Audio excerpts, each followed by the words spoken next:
Hey, Viking fans, the Arizona Cardinals are open for business. Can the Vikings get up to 4 to draft their quarterback? Let's talk about that next in 3, 2, 1.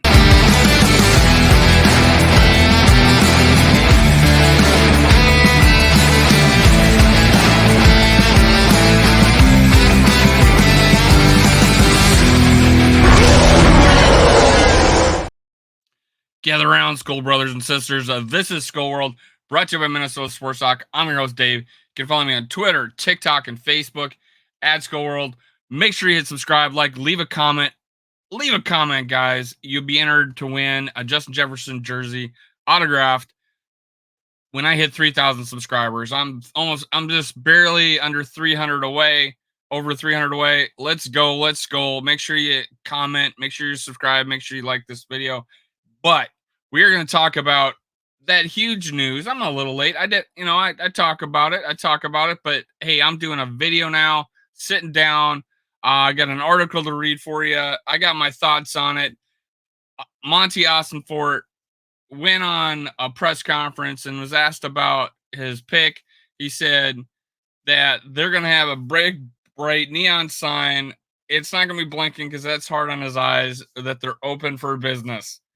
Yes, that is the kind of news we want to hear. That's the first time that we had a GM say, publicly like that, like, bring it on.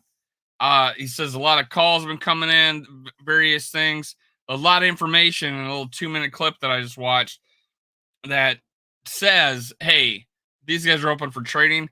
And I am at the end of my video going to say what percentage do I think this dude is open for business. Like, whether or not a trade will go down, us or somebody else, what trade will go down with this guy. And we'll talk about it. So the first two picks I think are solid. They're going quarterback. Third pick, there's talk of they're not good enough. Now, this is a rabid fan base that's so disappointed. And then we're talking about the New England Patriots. They are a rabid fan base that's used to winning, that now they're losing. They're pissed. This is Massachusetts. This is Boston. These are Boston fans. Imagine losing, and if you won 7 Super Bowls, been to 10 of them, or 11, because 85. Now, and you lost that one, so you lost what, 4 Super Bowls? You won 7. Come on, they're ready to go. I talked to a couple of Boston natives that I picked up the other day. I do a little Uber, and I asked. We got to talking, and I was like, "Hey, are you guys trading out of 3?" And they're like, I don't know. And their whole thought is they're just pissed that they're losing. Their bad team now. It's bad taste in their mouth. What a pill to swallow to solve some issues and get excited about is if you draft what potentially will be your next franchise quarterback. So all that pressure's there. I really think the Patriots stick and pick, but I'm 60-40 on it. I'm 60-40 on it. They're sticking and picking 60-40. They could. It makes sense to go get more weapons. You got to love that quarterback that's left. You got to think that's worth it and not worth 3 first rounds coming at you. That's what I think it will take to go up and get that. So, gosh, hey, that's 3 pieces we could add instead of 1. So that's a great motivator. But they got to love that quarterback. What are the chances they love that quarterback? And that quarterback has got to be Drake May or JJ McCarthy, because those I think are the 2 that are left. Now, those guys aren't 3rd overall picks. They aren't 4th overall picks. They aren't 5th overall picks. They keep going down the list. I had JJ McCarthy as a high 2nd, now I think early 1st round talent. Just because it's not enough information there. Drake May, same. I don't have him that as high. Physical traits, sure, but how he handles pressure, all that, just him in general as a how I feel about his personality. I don't think he's first round talent. JJ McCarthy's got a number 1 overall personality, so that bumps him up for me. I think I think he um I think he can lead a team. I think he can be a CEO of a team. That's the way I felt about JJ McCarthy. And that's why I like him better than Drake May. That's why I like him better than Drake May. So if he's a consolation prize at 4, which we're going to talk about, and I'm all for it. I'll take that. And we're overpaying for him. I get it. Rick Spielman thinks JJ McCarthy's middle round guy, but you got to pay a premium to get a quarterback, which makes sense. That guy has all the physical tools too, and he has a cheat code and scrambling ability.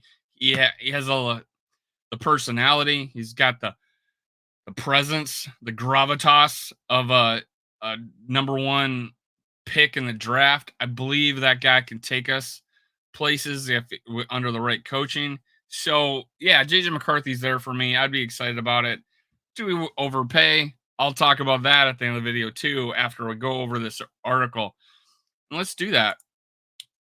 So Arizona Cardinals are open for business. They said that's been the sentiment since general manager Monty Ossenfort took over the club last offseason. Heading into this year two of a rebuild, the Cardinals' front office leader has done mostly well in the efforts, which was springboarded by a draft night trade with the Houston Texans in 2023 that netted them major draft capital for next month's 2024 NFL draft.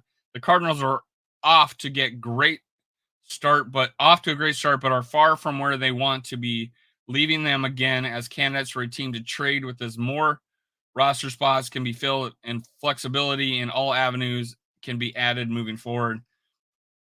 The number 4 overall pick didn't fetch much action earlier when Austin Fort met with reporters at the NFL Combine weeks ago. Now there's a little more buzz.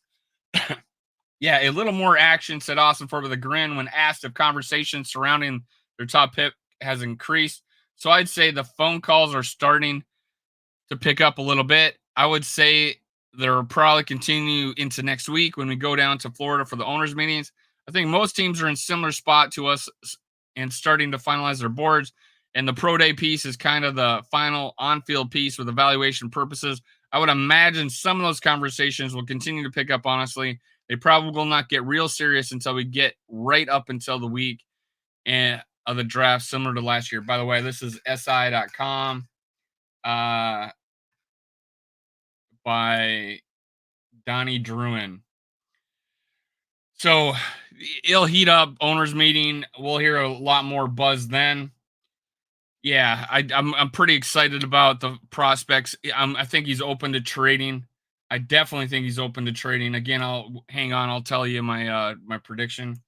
They have definitely picked up, but I would expect to continue here for the next month. Arizona fans be seemingly divided, and the Cardinals should do their do when they're on the clock. Many believe the candidate, such as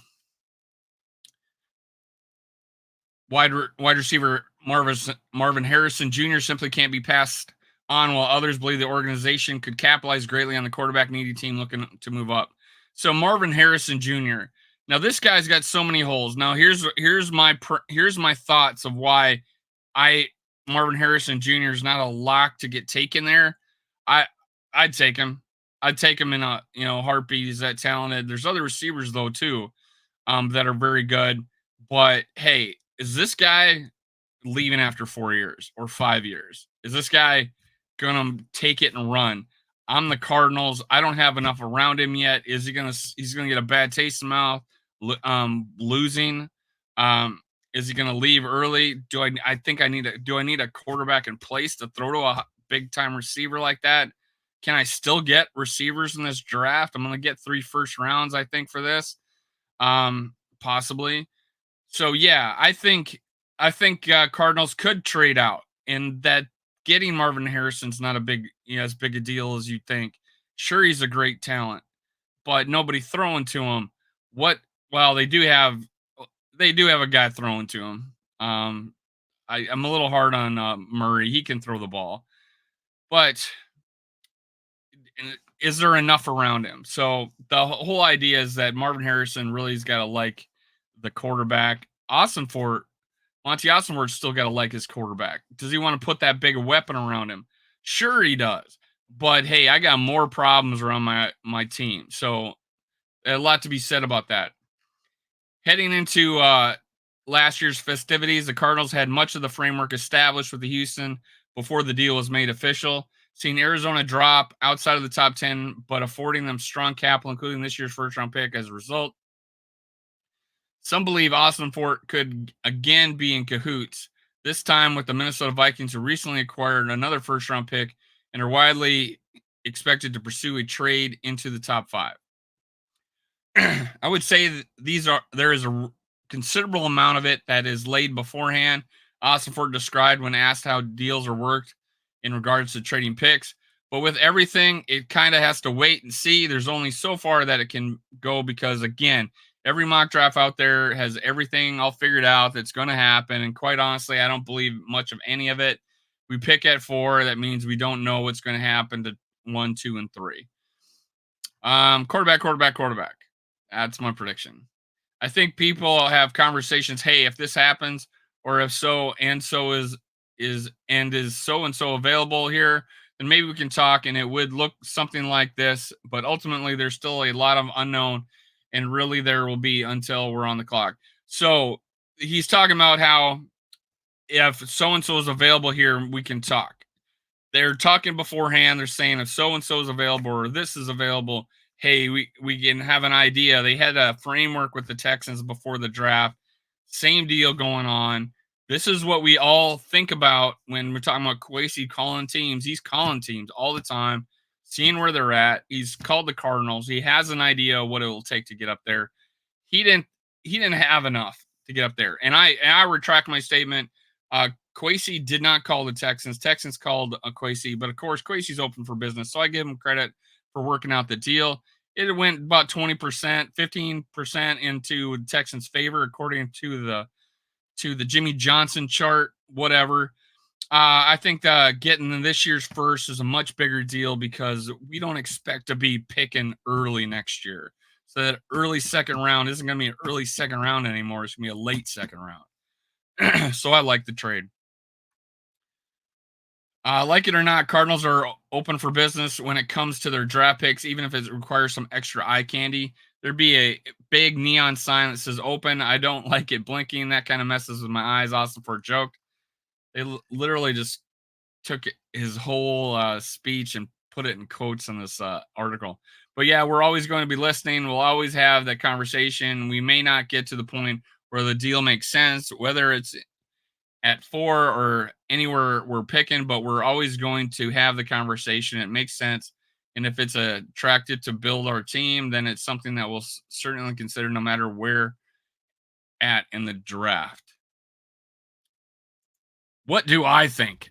Let's talk about what I think. Okay, 3 is gonna be hard to get to. 3 is gonna be hard to get to. Could it be done? I'm 60-40. They're sticking and picking. Okay. But 4.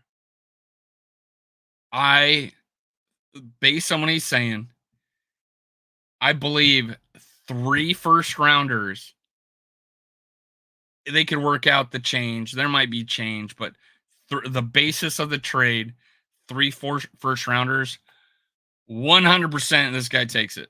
100%, 95% this guy takes it. I don't know why he wouldn't, based on what he's trying to do with the Cardinals. 95% he takes 3 first rounders, works out the change. Maybe we get a third back. We got to give him a 5th or 6th. I don't know. But that's what's going to happen. We overpay. That chart there, we're going to overpay with 3 first rounders. But you got to if you want to get your quarterback. That leaves the 2026 first rounder, which I give Kwesi an A for because now we only have to give up the 2025. Now we don't have a 2025 first or second round pick. We're going to have several thirds most likely with compensation. But I 95% believe that Monty Ossenfort is going to make a trade at 3 first round picks. And we get our guy. It might be Drake May. I'm not going to be as excited, but the traits are there. Can't KOC can work with him. I like JJ McCarthy because of the presence he brings. He's 21 and he's CEO of a company type of feel. It's young, ready to go team player. I mean, he's got all the talent in the world, and he's got the personality and everything to go with it. I couldn't help but root for this guy, dude. I'd be excited about it. There's other players I'd be happy to have: Caleb Williams, Jaden Daniels, Drake May. I know people love him, but I don't. I like JJ McCarthy better. I'll take him all day long. I'm one of the few like Bo Nix, and I like Penix. I like Penix. So I'm pretty happy, but I'm not going to take Penix or Bo Nix at 11. So don't do this. Go get me my quarterback. I want to go get my quarterback. Let's go get JJ McCarthy. Now, I think yeah, like I said, 60-40 with with the Patriots, but 95% he takes 3 first rounders. 50-50 if he takes, maybe 40-60 if we only offer 2. I'm not gonna lie. Marvin Harrison or two first round picks at 11, and whatever the next year's pick is, or whatever the next year pick is. Well, actually, no. So it'd be Marvin Harrison. You know, so you're giving up Marvin Harrison, and you're getting 11 and 23 this year. And you're only getting one extra player in the first round. That's not enticing, guys. That's not enticing. So 3 first rounders getting a guy at 11, getting a guy at 23, and then next year you're getting potentially a high draft pick, depending on how we do Sam Darnold. Anyways, that's it, man. I'm excited. I think we got a really exceptional chance to trade up to 4, based on what this guy has done and what he's about to do with us. Skull Vikings, cue the music.